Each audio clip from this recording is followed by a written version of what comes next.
Bonjour à tous et bienvenue sur Easily Bourse. En cette fin d'année 2023, je vous propose le deuxième épisode sur ma sélection d'entreprises américaines. Il s'agit dans cette vidéo de vous donner une sélection de 2 sociétés par secteur d'activité sur lesquelles vous pouvez investir via votre compte titre ordinaire. Dans mon cas, j'ai fait le choix d'investir via Trade Republic, dont vous trouverez le lien en description et qui propose en ce moment 8% de rendement en janvier sur votre compte espèce.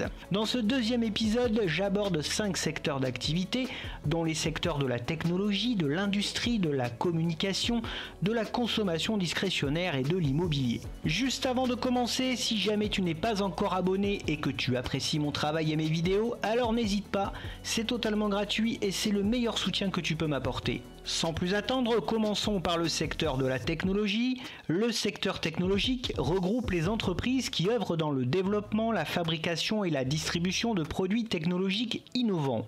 Les entreprises technologiques œuvrent dans les logiciels, les matériels informatiques, Internet, les réseaux sociaux, l'intelligence artificielle et les semi-conducteurs.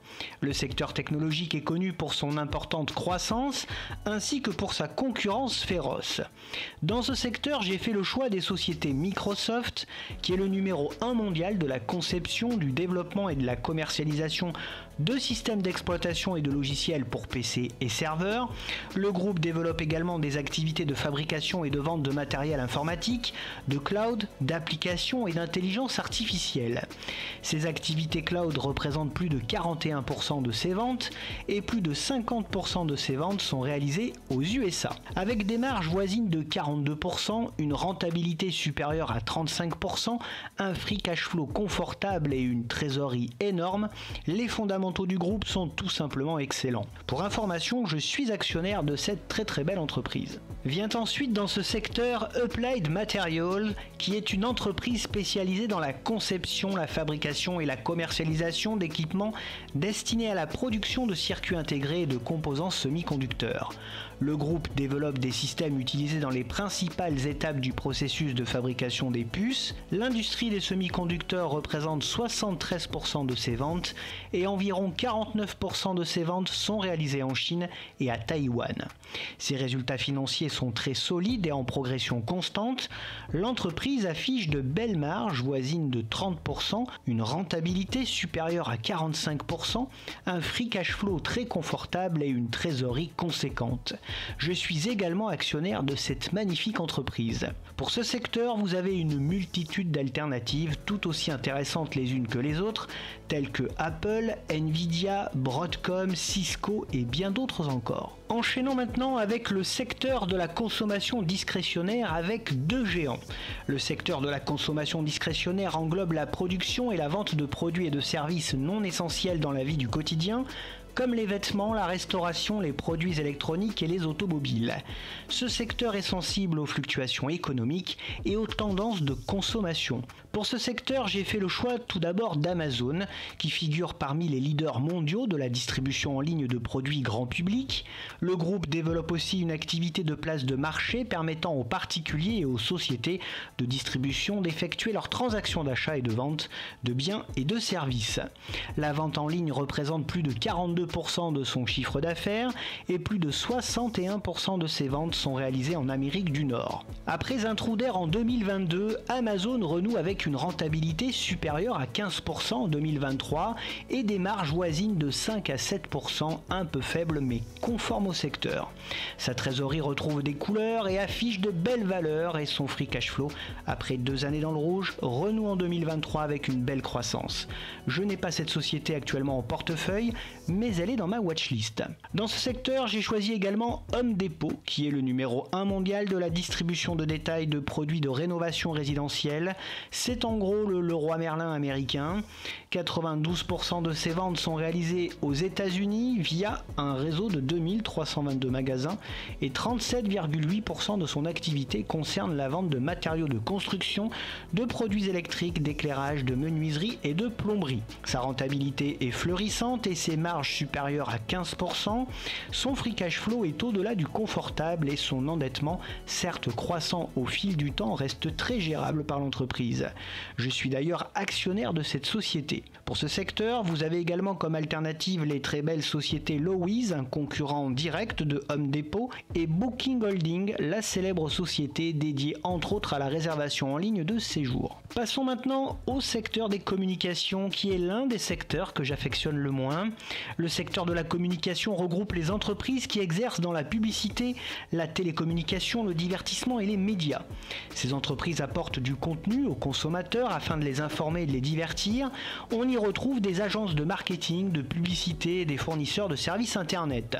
Dans ce secteur, j'ai fait le choix de Alphabet Google, qui est une société holding organisée autour de 6 pôles d'activité: l'exploitation du moteur de recherche Google et de YouTube, le développement et la production de solutions domotiques avec Nest Labs, la recherche et le développement de biotechnologie avec Calico, des prestations de recherche en intelligence artificielle avec Google X, des prestations de services d'investissement avec Google Ventures et Google Capital, et l'exploitation d'une structure de réseau d'accès à Internet par fibre optique avec Google Fiber. 48% de son activité est réalisée aux États-Unis. Le groupe possède une trésorerie stratosphérique, un free cash flow astronomique avec de très belles marges supérieures à 26% et une rentabilité de plus de 25%. Ces résultats sont impressionnants, ce qui lui confère une place de choix au sein de mon portefeuille. Vient ensuite dans ce secteur la société Comcast, qui figure parmi les premiers opérateurs de télécommunications par câble américains. Le groupe opère à travers les segments des communications par câble, des réseaux câblés, de la télévision, du divertissement filmé et des parcs à thème. Les prestations de services par câble représentent plus de 53% de son chiffre d'affaires et plus de 79% de ses ventes sont réalisées aux États-Unis. Le groupe est assez fortement endetté, mais avec un free cash flow très conséquent. Le groupe conserve de belles marges voisines des 18 à 19% et une rentabilité elle aussi proche des 18 à 19%. Je ne possède actuellement pas cette société en portefeuille. Pour ce secteur, vous trouverez également comme alternative les deux géants que sont Meta et Netflix, le géant du streaming. Voyons maintenant le secteur de l'industrie. Le secteur industriel représente les entreprises qui interviennent dans diverses industries comme la défense, l'ingénierie, l'automatisation et l'aérospatiale. Le secteur industriel regroupe plusieurs industries spécifiques et sous-secteurs d'activité et reflète l'activité économique mondiale.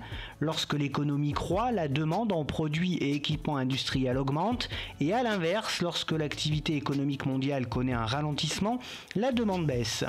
Pour commencer, j'ai choisi Carlisle Companies, qui est un fabricant et un fournisseur de produits d'enveloppes de bâtiments et de solutions pour des bâtiments plus efficaces sur le plan énergétique. La société opère à travers 3 segments: Carlisle Construction Materials, Carlisle Weatherproofing Technologies et Carlisle Interconnect Technologies. L'activité matérielle de construction représente 59% de ses ventes, 86% de son chiffre d'affaires est réalisé aux USA. Avec une rentabilité supérieure à 23%, des marges avoisinant les 20 à 21%, un bon free cash flow en hausse et un endettement raisonnable et en baisse, la société mérite toute l'attention.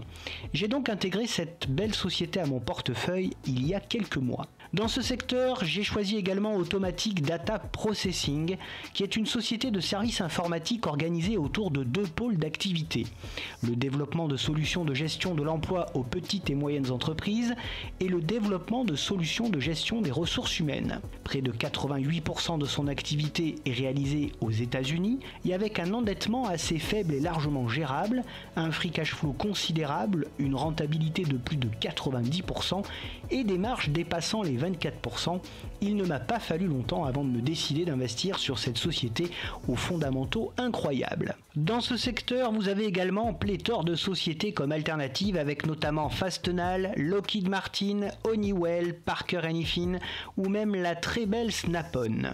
Et pour finir, passons au secteur de l'immobilier.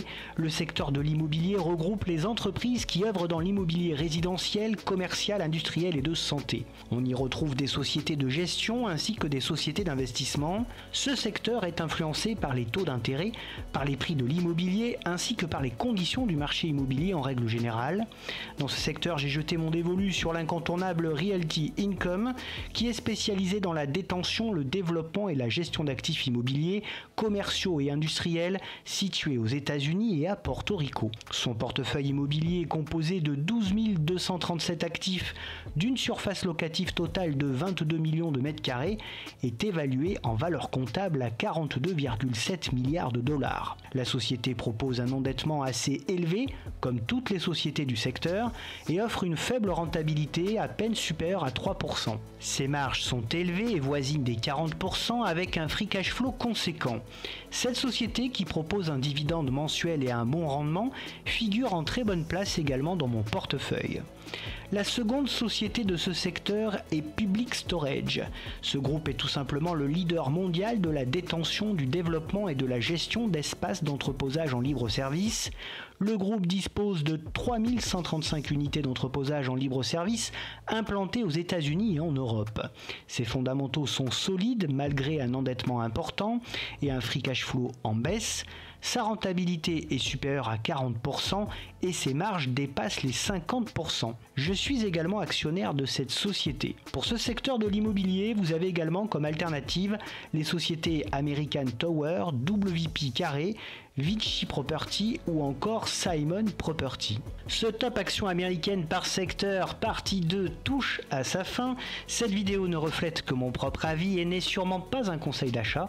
Je n'encourage personne à investir dans ces secteurs sans avoir fait au préalable ses propres recherches et analyses. C'est ainsi que se termine ce deuxième épisode sur ce top action américaine par secteur.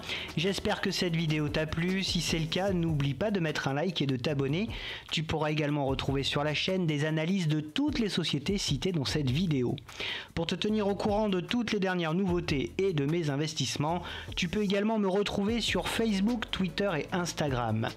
J'en profite pour te souhaiter d'excellentes fêtes de fin d'année. Je te donne rendez-vous la semaine prochaine pour un bilan du mois de décembre et n'oublie pas en attendant qu'investir, c'est préparer ton avenir.